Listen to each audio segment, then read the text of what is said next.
But now let's go to, what people, well, I don't know if USC fans want to talk about this, but like we have to, Lincoln Riley and this mess of a season. And so Adam, I mean, I'm going insane. I'm sure you're going insane. And it's not just the losing itself, right?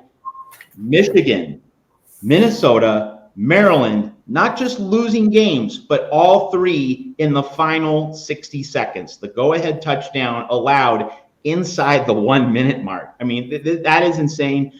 I noticed a statistic over the weekend that USC has led in the fourth quarter in all 7 games. And over the past 20 years of college football, there's only one other team that has led in the fourth quarter of its first 7 games of the season and has a losing record. There are only 2 teams that have been able to pull that off. Like, that's hard. It is hard to be leading in the fourth quarter of 7 games and to find a way to lose a majority of those games. It's really rather insane. So Adam, like what's been your main top line reaction to all of this? My reaction has been that we could be undefeated by a couple of plays, but it seems a lot closer than it actually is. There's still a big gap, and I'll tell you why. First, against Michigan, we had that game under control in the fourth quarter, and with just a couple of minutes left, we allowed, a 63 or 64-yard run and then lose on a 4th and goal. Then we go against Minnesota, and what happens? Milton Moss throws that horrible interception to end the game when we were driving for the victory. Penn State, we're up 20-6 at the half and then lose in overtime. So and then you look at Maryland, up 28-14. So USC is not finishing, but I'm going to go one step further and say they're not starting well either, and they're not sustaining their performance. So in all 3 phases of the game, starting, sustaining, and finishing, they're falling short. And Lincoln Riley has shown some serious issues with clock management and really a little bit of tentativeness as a coach that I don't think has served USC well. So when Riley says, we're 4 or 5 plays away from being undefeated, well, in other words, your 4 and 5 plays have cost you 4 losses, and we're sitting here 3-4 in the middle of the season with Notre Dame, Washington coming up, as well as Nebraska. So the season really hangs in the balance, and if USC is going to turn around, they have to do it now. But Lincoln Riley also has to look in the mirror and say, what kind of a coach am I? Because when he was at Oklahoma, all right, he had a wonderful offensive philosophy, but we all know those infamous OU defenses, including one that LSU hung over 60 points on, and one that Georgia came back on in a classic Rose Bowl. So the question I guess I have for the viewers is, do you think Lincoln Riley is actually a good coach? My answer to that right now would be he's good, but he's not great and may never be.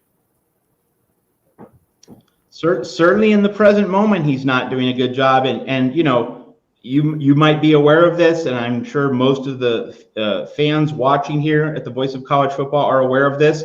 But like, Lincoln Riley is making the practices even more limited in terms of media availability, and so like that is your takeaway, Lincoln Riley. Like that's the adjustment that you're making, and there is, I think, something here. Like, I don't want to make too much of it, but I think there's something about it that Lincoln Riley being so defensive and so protective of like state secrets. Well, first off, it hasn't done well thus far, 3-4 through 7 games. But like, Pete Carroll, he had open practices. It was, hey, like we have nothing to hide. We want to show you our operation. We're just going to go out there and always compete, fight on forever, and it worked. And there's something.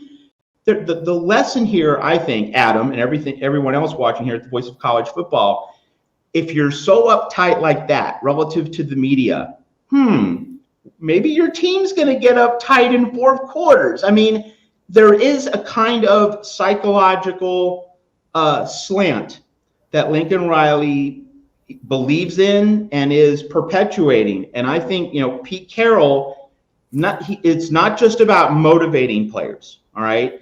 It's also about enabling your athletes to be relaxed and calm, to have fun, to really have joy in the experience. That, that notion of joy, relishing the battle, relishing the pressure. I think there's something there that Pete Carroll understood and Lincoln Riley doesn't.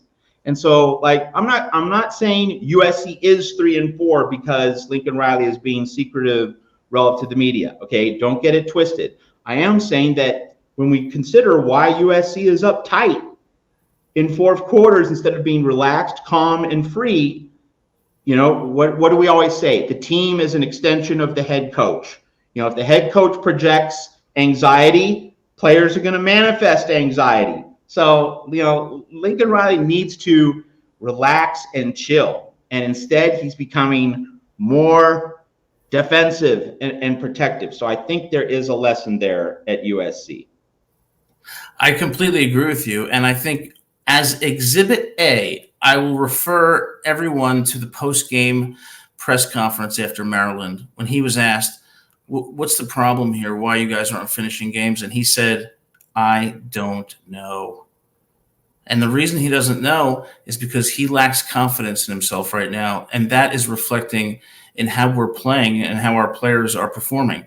Now, last year, I was a big critic of Riley. I really was. And the reason I was because for the years that he's coached, it's been obvious that he places no emphasis whatsoever on defense. And that's why Oklahoma always lost in the playoffs. Okay, so then the Louisville game happened. Then he gets D'Anton Lynn. And then we play LSU, and we defeat LSU in Las Vegas. So at that point, I started to believe in Lincoln Riley again. But then when we play Michigan, the first half was terrible.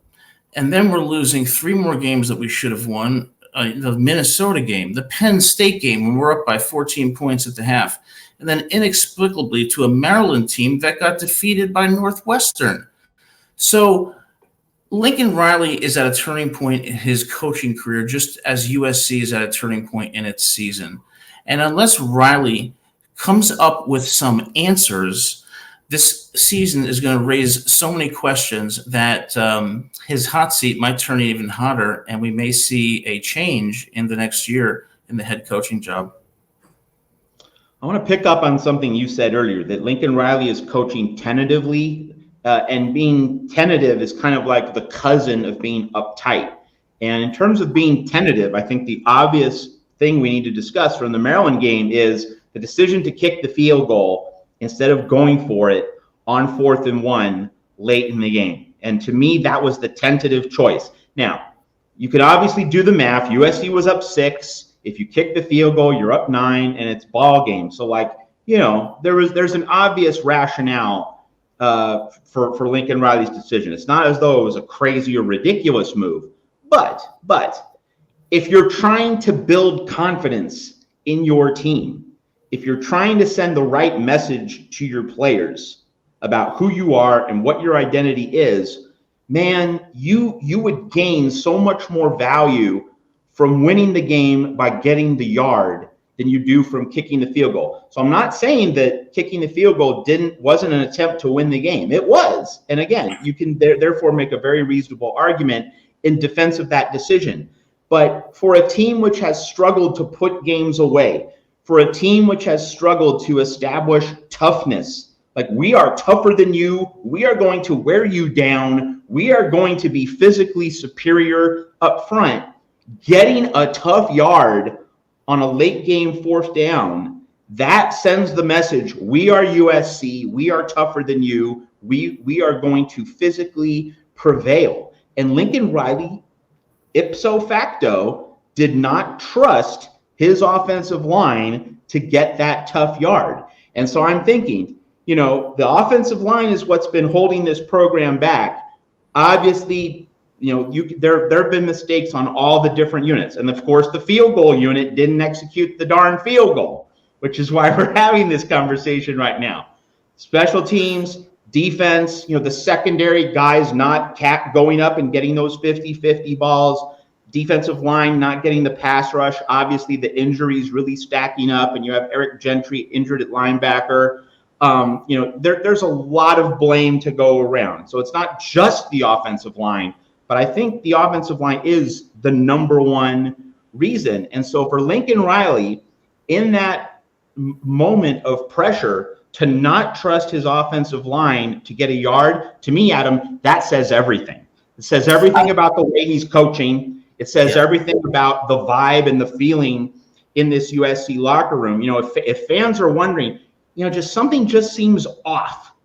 Well, that's it. Lincoln Riley not trusting his offensive line to go get 1 yard against Maryland. Like, that's the other thing. This is not the 1985 Chicago Bears defense. This is Maryland. Get a yard. Like, this should not be hard. And Lincoln Riley coached scared.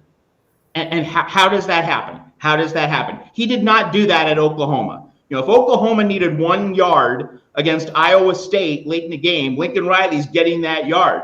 But here we are, USC against Maryland, and Lincoln Riley was afraid empirically. Like, I'm not psychoanalyzing him. No, he was afraid of getting a yard because he chose not to keep his offense on the field. So to me, that says so much about what's wrong with Lincoln Riley and USC right now.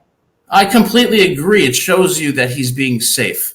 And great coaches aren't safe. Great coaches do what Tom Osborne did in 1984 when he went for 2 points with Mike Rozier and Turner Gill. And let me take USC fans back to 2006. We were up by, I believe, 5 in the Rose Bowl against Texas, and it was 4th and 2. And Pete Carroll, instead of punting it, decides to give the ball to Lendell White on 4th and 2. And I bet you he said something that coaches like Bill Parcells and Nick Saban say to their players. If you can't get 3 or 6 feet, you don't deserve to win the national championship. Now go one-on-one with these players and beat them and earn your national championship. Lincoln Riley did precisely the opposite. And he's doing it at a time when we need a coach that is going to have the guts to go for it on 4th and 1, because I don't know about the rest of the USC fan base, but I'm frustrated. I'm frustrated because after that heartbreaking loss in 2006, even in Carroll's remaining years, we had losses to Oregon State that were inexplicable, that kept us out of the national title game. And then we had to deal with Steve Sarkisian, Lane Kiffin, Clay Helton, and a swath of athletic directors that I won't repeat their names, or let's just say less than perfect. So USC's tired of being mediocre because traditionally USC is one of the blue bloods in college football. And when Riley comes into this season, after the type of season he had last year, he has to play to win, because I can accept a loss where we left everything out on the field. I can't accept a loss where we played safe because we were afraid of losing. And that's the problem with Riley. And it's sad for USC because Riley's weaknesses as a coach are finally being exposed. And they're being exposed at a time when I don't think USC should have any patience anymore after poor coaching hires, poor athletic directors, losing seasons, and embarrassing ourselves on the national stage. It's about time that we get back to old school USC football. And if Riley can't do it, we've got to find someone who will.